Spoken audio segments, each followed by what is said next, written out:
Bienvenue donc à ce webinaire sur formaliser l'expérience par le parcours utilisateur. Au fur et à mesure de ce webinaire, je vais vous présenter un petit peu ce qu'est l'expérience utilisateur et ensuite je vais terminer par la présentation d'un outil qu'on utilise pour justement formaliser l'expérience utilisateur qui s'appelle le parcours utilisateur. Alors, avant tout, je vais me présenter. Donc, pour celles et ceux qui ne me connaissent pas, donc moi je suis Eva Villebrun. Je travaille au sein de la structure Océan Bleu. Donc, Océan Bleu, on est une SCOP, société coopérative. On est créé depuis 2008 et on est 5 personnes. Donc, on est basé à Toulouse et on fait du conseil en innovation et en stratégie. Et donc, on intervient avec différentes approches, différentes méthodologies. Donc, par exemple, la stratégie Océan Bleu, d'où le nom de l'entreprise. Et puis également, on travaille aussi avec des approches comme le design de service, puisque moi, au sein de la structure, j'interviens en tant que designer de service. Et donc, j'accompagne du porteur de projet jusqu'à l'entreprise ou la collectivité à imaginer une nouvelle offre avec toutes ces approches-là et surtout des approches vraiment qui sont centrées sur l'utilisateur. Donc, je vais vous en parler un petit peu plus précisément par la suite. Donc, au programme de ce webinaire, ce que je vais vous présenter d'abord, ça va être une petite introduction qui va présenter vraiment du besoin de base à l'expérience utilisateur. Je vais vous montrer également quelques exemples, ce qui va m'amener au design de service, donc l'approche qu'on va utiliser. Et l'idée derrière, c'est d'aboutir à la présentation de l'outil qu'on appelle le parcours utilisateur, puisque l'idée, c'est vraiment de repenser un petit peu le parcours utilisateur proposé pour proposer derrière une meilleure expérience. Alors, je commence du coup par une petite introduction du besoin de base à l'expérience. Donc, on voit vraiment de plus en plus aujourd'hui qu'on passe de solutions matérielles vers des solutions plus immatérielles. Donc, de plus en plus, on passe du produit au service.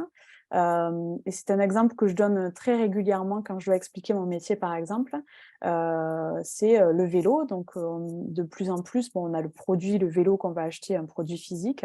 Mais de plus en plus, on passe à des solutions qui vont être plus immatérielles, des solutions de service, où l'idée, par exemple, c'est de proposer dans les villes la solution du Vélib, où on met à disposition des vélos que l'on peut utiliser. Donc, ce qu'on va acheter, c'est plus l'utilisation d'un vélo que le produit en lui-même. Et derrière, en fait, on va concevoir tout ce qui est l'interface de la borne, tout le service complet de comment on va récupérer le vélo, rendre le vélo, etc., etc., tout le service aussi de maintenance. Et donc vraiment, l'idée, c'est de concevoir plus quelque chose de plus global qu'un produit simple et physique. Donc voilà, on voit vraiment que de plus en plus, on passe du matériel vers de l'immatériel. Et au-delà du matériel vers l'immatériel, on voit de plus en plus que les entreprises souhaitent proposer en tout cas des expériences à leurs utilisateurs. Donc là, je montre un petit peu cet exemple avec une courbe qui montre l'évolution un petit peu du café, où au début, on retrouve le café sous forme de grains. Puis derrière, on va le commercialiser sous forme de sachet, donc avec des grains moulus. Puis derrière, on va pouvoir proposer le café, se faire soi-même du café avec une cafetière, pour arriver derrière avec l'expérience proposée par Starbucks. Voilà, donc c'est un peu une évolution du produit jusqu'à l'expérience proposée.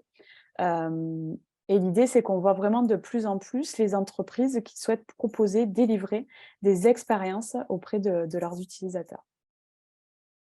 Quelques petites citations que j'ai mises ici, donc, qui dit que la première raison pour laquelle un utilisateur arrête d'utiliser un service est d'avoir vécu une mauvaise expérience avant le prix. Donc, c'est-à-dire qu'un utilisateur va vraiment retenir une mauvaise expérience et ça va être le premier à ne pas vouloir revenir du coup vers l'entreprise pour utiliser son produit ou son service, puisque c'est quelque chose qui va vraiment rester ancré dans sa mémoire. Une autre citation qui dit que l'expérience permet de fidéliser, les clients enchantés reviennent et achètent davantage. Donc, au contraire, lorsque les clients, les utilisateurs vivent une très bonne expérience, derrière, ils vont pouvoir en parler autour d'eux et vont revenir potentiellement et acheter de nouveau. Un client satisfait en parle à plus de 10 personnes autour de lui. Un client enchanté est encore plus bavard. Donc voilà, ce que je vous disais à l'instant, c'est qu'une personne qui va être satisfaite de l'expérience qu'elle aura pu vivre, elle va pouvoir partager autour d'elle et du coup, ça va ramener de nouveaux clients potentiels à l'entreprise. Et enfin, une dernière petite citation qui dit qu'aujourd'hui, les produits et services ne suffisent plus.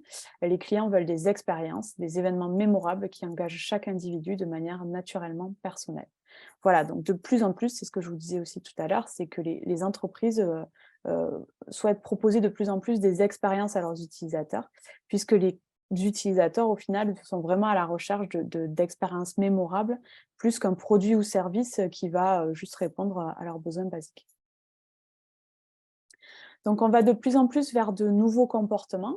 On voit que l'usager, par exemple, est devenu hypermobile, avec des horaires de travail, par exemple, déstructurés, le fait d'aller faire les courses potentiellement sur le trajet, d'aller chercher les enfants à tel endroit, voilà, toute la situation familiale aussi autour qui fait que l'utilisateur, de plus en plus, devient hypermobile. De nouveaux comportements qui apparaissent également avec, par exemple, le numérique, où on voit que Internet va ajouter au fur et à mesure des étapes dans le parcours d'achat. Donc, par exemple, lorsque on va acheter un produit, je ne sais pas, je dis n'importe quoi, par exemple une poêle, d'abord, peut-être qu'avant d'aller acheter directement un magasin comme on pouvait faire avant, on va d'abord aller regarder peut-être au magasin, puis revenir chez soi, aller sur Internet, rechercher des avis potentiels, comparer les différents prix sur différents sites, regarder les forums, etc., etc. Donc, ça ajoute vraiment des étapes dans le parcours d'achat qui n'y étaient pas avant, puisque l'idée d'avant, c'était on allait dans le magasin, on achetait son produit et puis c'était terminé. Ensuite, de nouveaux comportements, avec l'idée que l'usager souhaite de plus en plus être reconnu et entendu, et puis être traité comme un simple numéro ou un simple client qui va acheter un produit ou un service. Donc de plus en plus, l'idée c'est qu'on donne aussi la parole à l'utilisateur. L'idée c'est qu'il puisse vraiment donner son avis, partager un petit peu son expérience avec les autres potentiels utilisateurs derrière. Et enfin, un nouveau comportement aussi, c'est l'idée de pouvoir contribuer aux phases amont de l'expérience, c'est-à-dire à la construction, par exemple, d'un nouveau produit ou service. Par exemple, proposer aux utilisateurs d'être bêta-testeurs de cette nouvelle offre qui va sortir, ou pouvoir potentiellement également faire partie de la chaîne de décision. Voilà, c'est vraiment l'idée d'inclure l'utilisateur vraiment plus dans les phases amont de la co-construction quelque part de la nouvelle offre ou du nouveau produit ou service qu'on va proposer. Et donc, ça m'amène un petit peu à cette pyramide-là qui représente les besoins auxquels peuvent faire face les utilisateurs et comment on va y répondre. Donc vraiment, au pied de la pyramide, on va retrouver les besoins de base. Donc l'idée pour l'entreprise, ça va être de proposer une solution qui réponde tout simplement aux besoins de base de l'utilisateur. Donc ça va être vraiment la proposition de valeur centrale que va proposer l'entreprise. Donc voilà, l'idée, c'est vraiment la satisfaction des besoins de base classiques. Si on passe à l'étage juste au-dessus dans la pyramide, là, on va passer plus dans l'idée de faciliter peut-être l'utilisation du produit ou du service. On va également réduire les insatisfactions qu'il peut y avoir par rapport au produit ou au service proposé. On va pouvoir traiter les réclamations également. L'idée, c'est vraiment de plus travailler, de proposer à l'entreprise de plus travailler sur la satisfaction du client pour lui réduire tous les points de désagrément qu'il peut y avoir dans le parcours que va vivre l'utilisateur. Et vraiment, plus réfléchir à l'expérience qui est proposée pour proposer quelque chose qui soit plus qualitatif pour l'utilisateur. Donc voilà, là, on va vraiment travailler plus sur la qualité du produit ou du service qu'on va délivrer. Et l'idée, c'est vraiment de faciliter concrètement l'utilisation du produit ou du service pour l'utilisateur. Et enfin, on arrive vraiment à la dernière échelle, dernier palier de la pyramide, où là, on retrouve vraiment le plaisir, les émotions. L'idée, c'est vraiment de pouvoir travailler concrètement sur l'expérience qu'on va proposer à l'utilisateur et vraiment de délivrer une expérience qui va être très positive pour l'utilisateur. Et on va vraiment toucher en fait les émotions des utilisateurs. Donc là, on est au-delà de faciliter l'utilisation d'un produit ou d'un service. C'est même comment dire, inclure des émotions auprès de l'utilisateur suivant l'expérience en fait qu'il va vivre. Donc là, c'est ce qu'on appelle un peu plus des moments tangibles d'enchantement qu'on va pouvoir délivrer à l'utilisateur. Donc, une petite courbe voilà, qui représente les différents stades d'une expérience, comment elle peut être vécue par l'utilisateur. Ben, l'étape vraiment de base au pied, c'est vraiment, elle va être mauvaise si elle rompt la relation de confiance avec l'utilisateur. Si on passe au level au-dessus, juste au-dessus, l'expérience elle va être plutôt bonne si elle est pertinente, si elle est rapide et si elle est fluide pour l'utilisateur. Si on passe au degré juste au-dessus, elle va être essentielle si elle répond de bout en bout aux besoins de l'utilisateur. Et enfin, au dernier niveau, ça va être vraiment une expérience qui va être excellente si, au-delà de répondre de bout en bout aux besoins des utilisateurs, elle va transformer l'utilisateur grâce à l'idée d'inclure vraiment des émotions chez l'utilisateur qui vont être positives et qui vont faire que l'utilisateur va vraiment bien retenir cette expérience et va vouloir revenir derrière pour reconsommer quelque part ce produit ou ce service. Donc l'idée, c'est vraiment de mettre de l'émotion dans le parcours que va pouvoir vivre l'usager de l'entreprise, du produit ou du service. Donc en fait, l'idée, c'est vraiment de pouvoir prendre en compte toutes les émotions que peuvent vivre les utilisateurs lorsqu'ils vont vivre une expérience délivrée. Donc, comme vous connaissez, il existe différents types d'émotions. Il peut y avoir l'anxiété, par exemple, lorsqu'on est sur un parcours de soins. Et il peut y avoir du stress, par exemple, sur des démarches bancaires, de la tristesse lorsqu'on est autour de démarches administratives suite à la perte d'un proche, par exemple.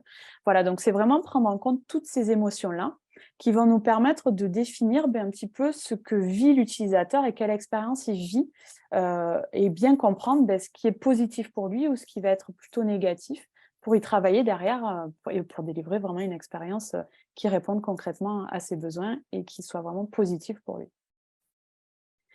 Je vous donne quelques exemples de choses qui ne fonctionnent pas vraiment et dont on se souvient assez facilement du coup. Par exemple, nous, on a nos bureaux avec Océan Bleu qui sont en plein centre-ville de Toulouse.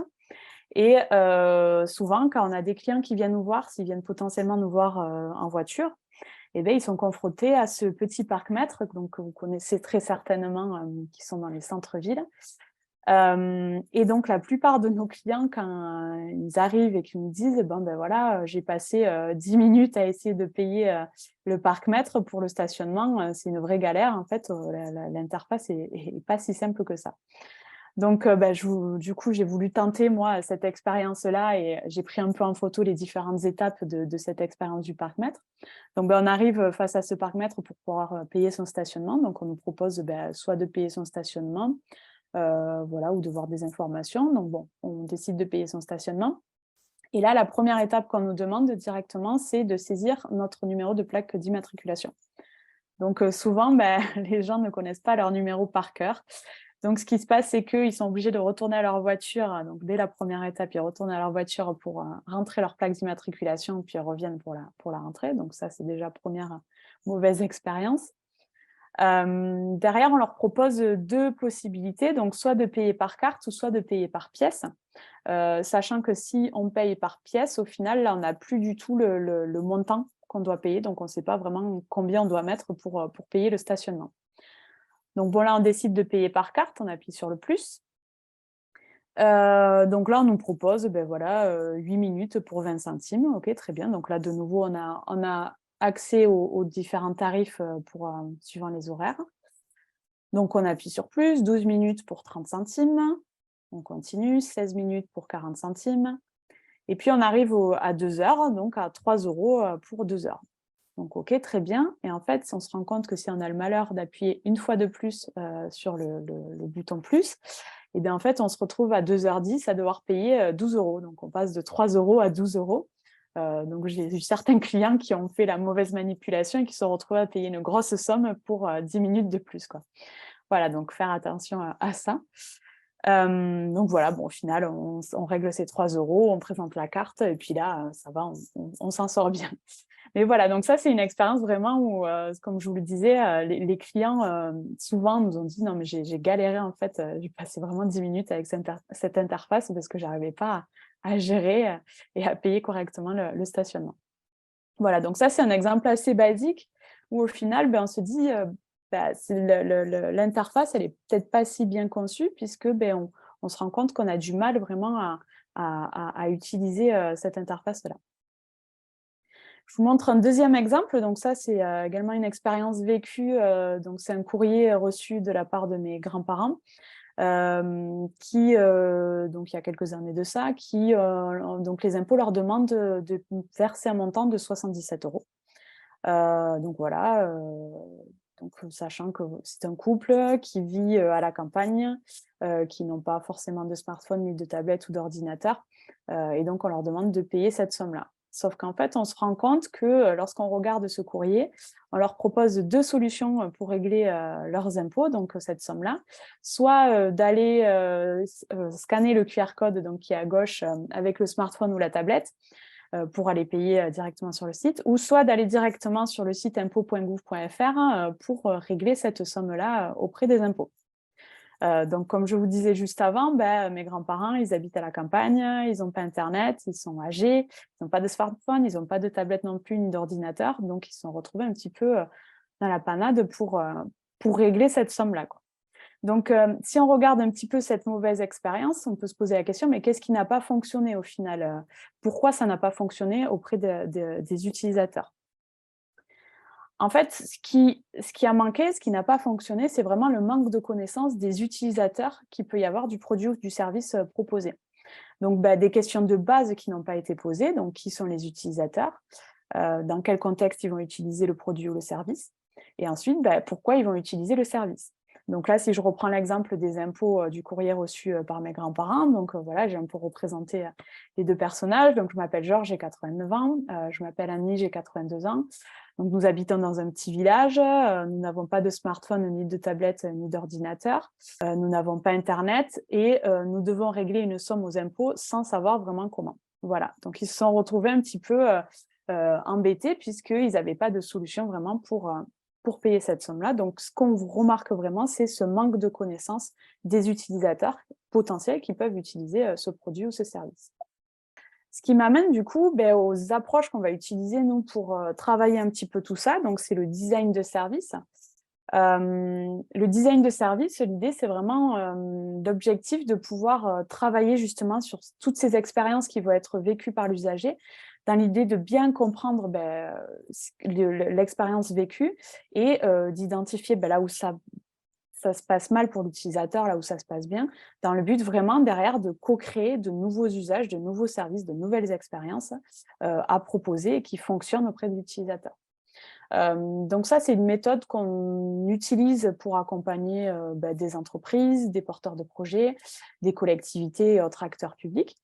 Et l'idée, c'est vraiment de réfléchir avec eux, de les accompagner pour repenser l'offre de services qu'ils peuvent proposer, tout ça en concertation avec leurs usagers, puisque l'idée, c'est qu'on a vraiment une approche qui est très centrée sur l'utilisateur. Et donc, ça m'amène un petit peu à l'approche qu'on emploie, qui est le design thinking. Vous en avez sans doute entendu parler, mais en fait, le design thinking, l'idée pour l'entreprise, c'est d'allier 3 choses. La première, c'est de proposer une solution qui soit viable, également de proposer une solution qui va être technologiquement faisable. Et enfin, l'idée, c'est vraiment de proposer une solution qui soit désirable du point de vue humain. Donc, ce qu'apporte vraiment le design thinking, c'est cette bulle-là de gauche, la désirabilité pour l'utilisateur, et que du coup, de proposer vraiment une solution qui va fonctionner derrière si on a ces 3 piliers-là. Et ensuite, du point de vue de l'utilisateur, l'idée, c'est vraiment de lui proposer une offre, un produit ou service ou une expérience qui lui soit à la fois utile, utilisable et désirable. Donc, on voit par exemple sur les deux exemples que j'ai pu vous montrer qu'il n'y avait pas forcément ces 3 piliers-là, qui font que forcément, ça n'a pas forcément bien fonctionné en fait, auprès de l'utilisateur. Et donc, en design de service, je fais une rapide présentation du design de service. Je sais qu'il y en a certains qui ont déjà suivi le webinaire sur le design de service, donc ils ont déjà eu cette petite présentation, mais j'y reviens rapidement dessus. On utilise en fait tout un processus, donc un processus qu'on appelle le double diamant, qui est composé de 4 phases. Une première phase qui est la phase de découverte, où l'idée c'est qu'on est vraiment dans une phase de divergence et on va aller en immersion sur le terrain pour aller vraiment à la rencontre des utilisateurs et bien comprendre les besoins ou les problèmes auxquels ils font face. Donc c'est ici qu'on va vraiment détecter toutes les émotions négatives qu'ils peuvent vivre par exemple lors d'une expérience, C'est vraiment l'idée de bien comprendre justement ici, à cet endroit-là, quel parcours l'utilisateur va pouvoir vivre par rapport à ce qui lui est proposé. Donc voilà, cette phase de découverte, c'est vraiment une phase où on récolte plein d'informations sur les besoins ou les problèmes auxquels font face les utilisateurs.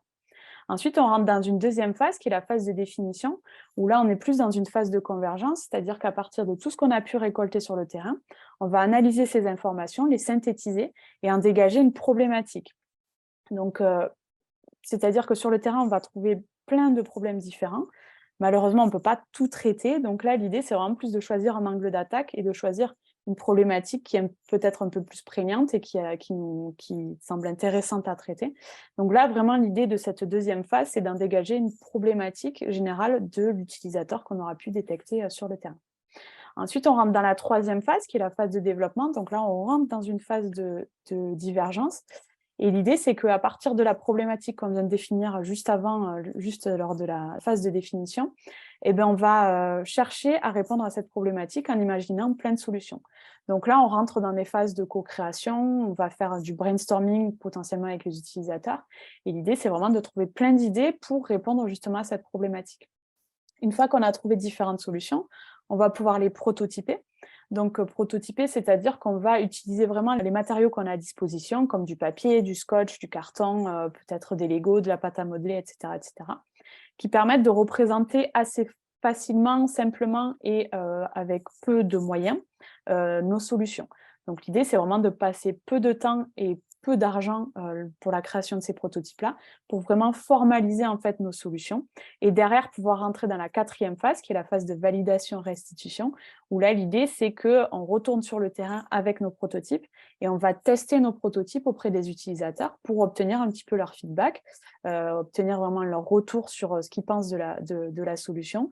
Et naturellement, on n'a pas la bonne solution du premier coup, donc on va, à partir des retours qu'on pourra avoir des utilisateurs, on va itérer, en fait, on va revenir en arrière dans le processus et améliorer la solution jusqu'à obtenir la bonne solution.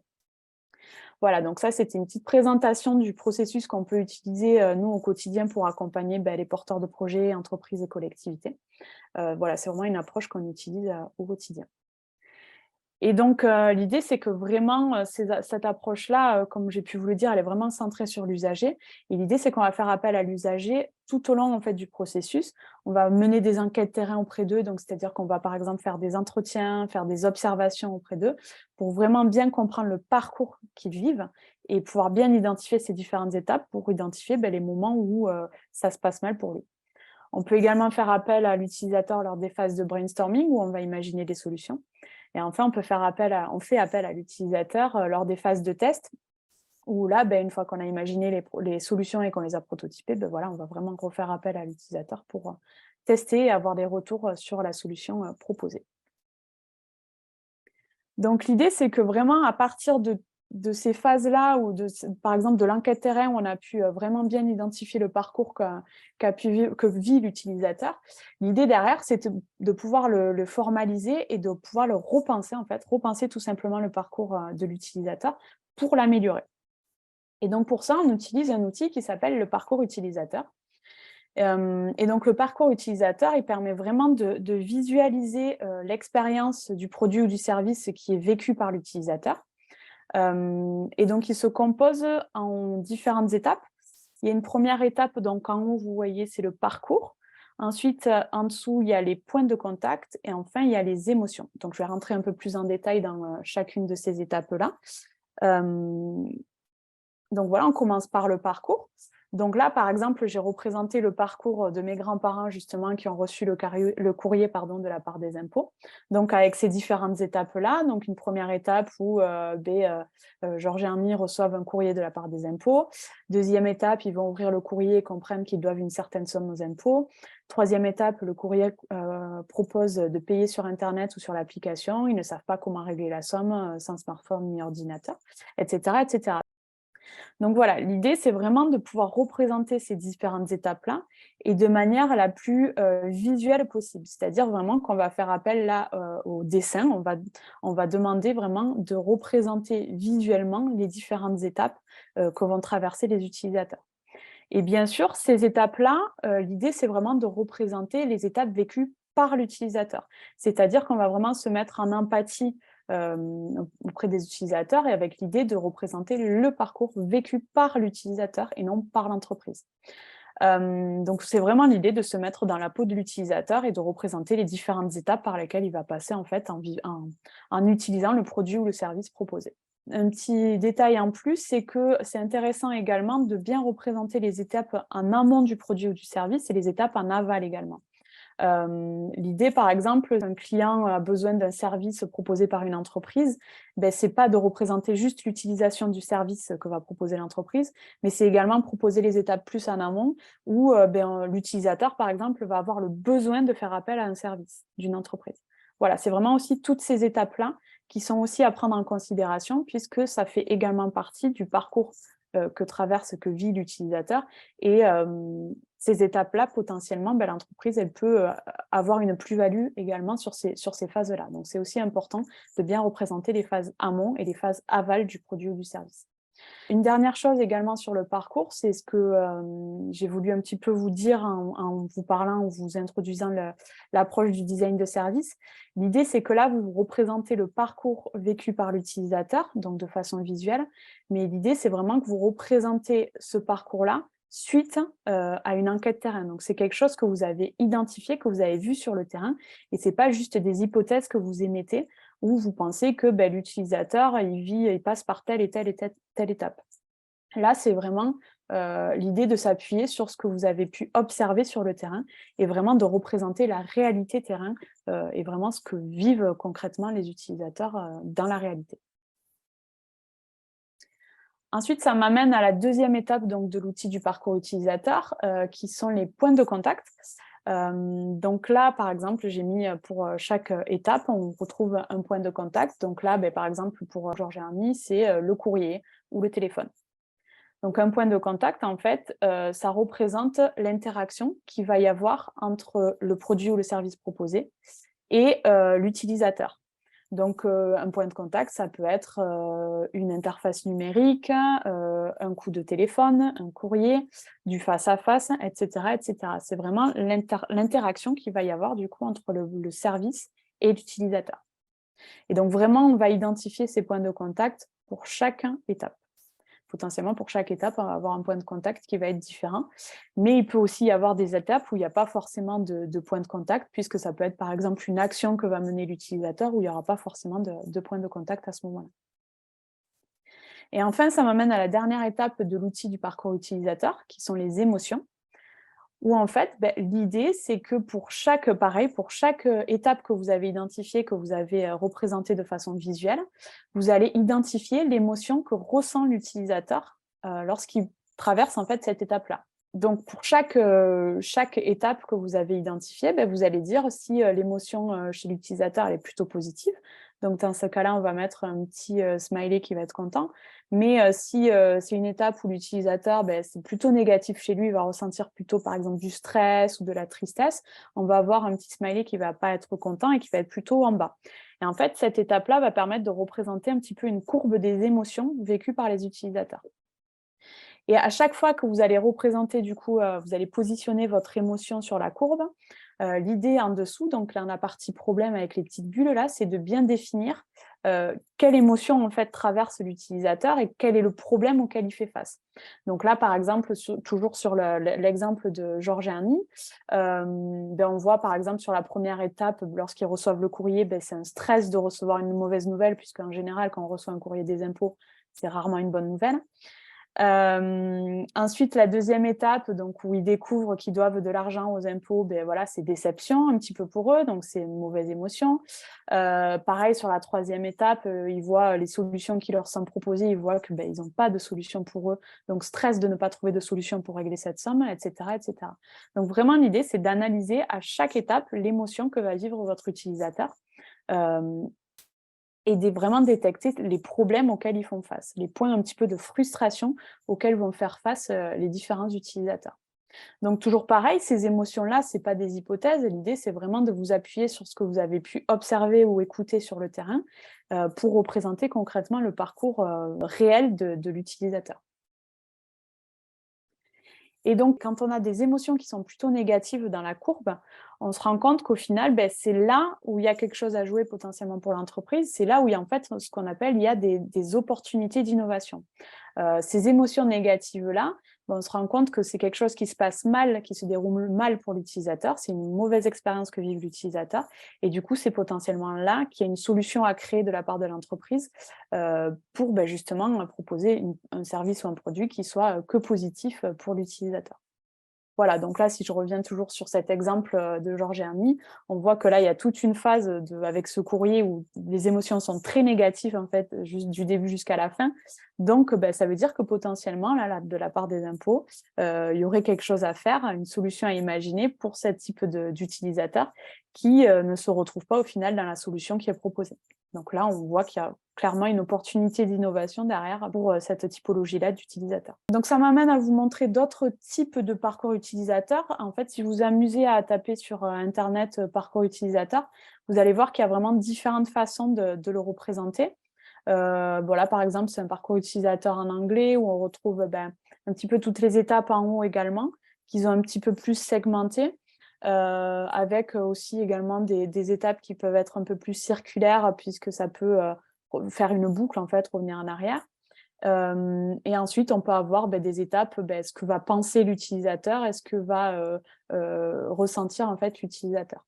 Un autre exemple qui est plus brouillon, on va dire, entre guillemets, qui est un peu plus dessin, où on voit vraiment que là, c'est un parcours qui est vraiment multi-canaux, où il y a différentes possibilités. Donc, c'est vraiment l'idée de représenter toutes les étapes un petit peu vécues par l'utilisateur avec les différentes possibilités qu'il peut y avoir pour l'utilisateur.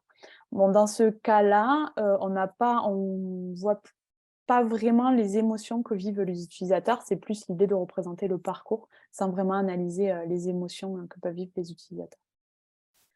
Une autre façon également de représenter, par exemple Lego qui propose quelque chose de beaucoup plus circulaire, où on a différentes étapes, mais on ne rentre pas vraiment dans le détail des étapes.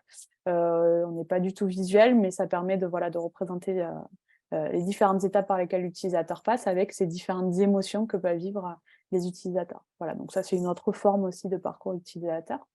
Et ça ensuite, c'est un outil qui s'appelle le cycle d'expérience qui est issu de la stratégie au sang bleu.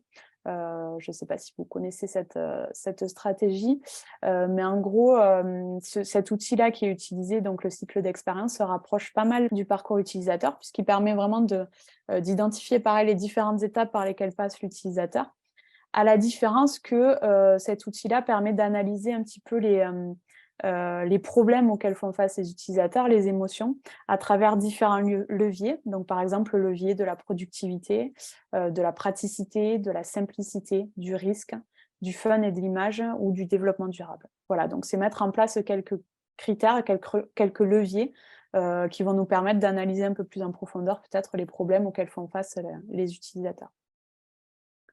Je finis également par quelques exemples, donc là un petit peu plus positifs. Donc je vous parlais tout à l'heure du problème de stationnement pour le centre-ville de Toulouse.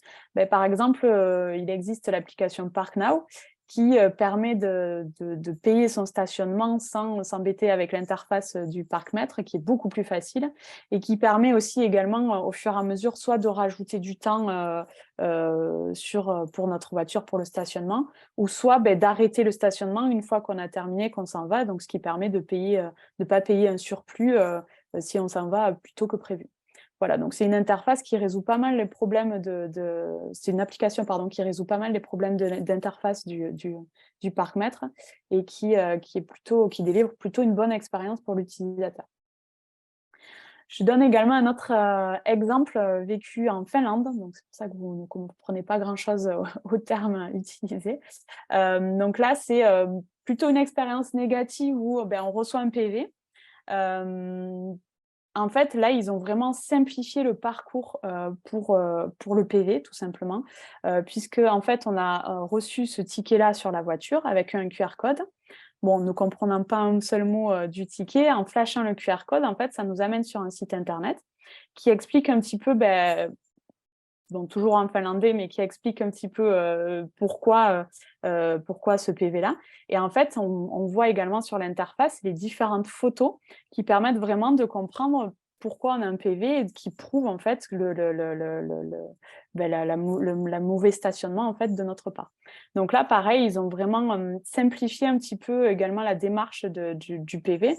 Également, c'était pareil aussi pour payer le PV, c'était des démarches totalement simplifiées par rapport à ce que nous, on peut avoir, par exemple, en France.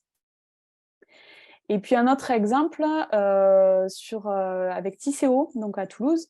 Par exemple, moi, lorsque je souhaitais prendre le bus, je prenais 10 trajets par 10 trajets. Et habitant dans un appartement où il n'y a pas forcément de points pour aller acheter des tickets, si je n'avais pas de monnaie sur moi et que je n'avais pas pu le recharger en centre-ville, je me retrouvais un petit peu embêtée à ne pas pouvoir payer en fait, tout simplement mes trajets. Et donc, sur cette mauvaise expérience-là, Tisséo a proposé, du coup, avec son application, de pouvoir recharger sa carte Pastel directement avec l'application. Donc ça enlève, pareil, des points de frustration auxquels, par exemple, moi, je pouvais faire face pour prendre le bus. Eh bien, grâce à l'application, je peux tout simplement acheter des tickets très simplement et très facilement et sans avoir à me retrouver face au bus et à ne pas pouvoir payer mon trajet. Donc, je peux prendre mon bus plus facilement sans souci. Alors, pour terminer, je vais vous parler un petit peu de l'outil sur lequel on a travaillé avec Océan Bleu. Donc, en fait, on a beaucoup travaillé avec le parcours utilisateur auprès de nos clients, donc entreprises, porteurs de projets ou collectivités. Et on s'est rendu compte de plusieurs choses au fur et à mesure qu'on a pu tester cet outil-là. Déjà, dans un premier temps, les phases de dessin, l'idée de vraiment dessiner les différentes étapes par lesquelles passe l'utilisateur, souvent, ça a été vraiment un frein auprès de nos clients qui ont vraiment du mal à dessiner. C'est un blocage quelque part chez eux. Ils ont vraiment un gros frein à pouvoir bien représenter les différentes étapes. Un autre constat qu'on a pu faire, c'est que les post-it et le papier qu'on utilisait du coup pour représenter les différentes étapes, ça ne facilite pas toujours le droit à l'erreur pour nos clients. Derrière aussi, le parcours qui est produit à la fin de l'atelier, ce n'est pas toujours clair et lisible, donc il y a toujours un temps derrière où on doit un petit peu remettre en forme l'outil, enfin le parcours représenté. Et ensuite, on s'est rendu compte également que cet outil-là, il peut être difficile à utiliser en autonomie par nos clients. Donc, en fait, c'est pour ça qu'on a développé un petit outil, donc hop, je vous le montre en même temps ici, donc qui est une petite mallette qui propose donc un parcours utilisateur où on peut écrire donc au fautes Velleda, qui permet donc justement ce droit à l'erreur et qui permet de pouvoir effacer si on se trompe. Et donc, voilà, on a représenté vraiment les différentes étapes avec les points de contact et les émotions. Et l'idée, c'est de pouvoir représenter de façon visuelle les différentes étapes avec des petits pictogrammes comme ça, qui sont repositionnables et qui permettent vraiment d'illustrer facilement et simplement les différentes étapes par lesquelles passent les utilisateurs. Voilà, donc ça, c'est un petit outil qu'on a développé et qu'on a pas mal testé auprès de nos clients et qui fonctionne plutôt bien. Je vous remercie pour cette participation du coup, à ce webinaire. J'espère que vous avez eu des informations pertinentes et que ça vous a plu. N'hésitez pas à nous faire vos retours. Voilà, merci beaucoup à vous.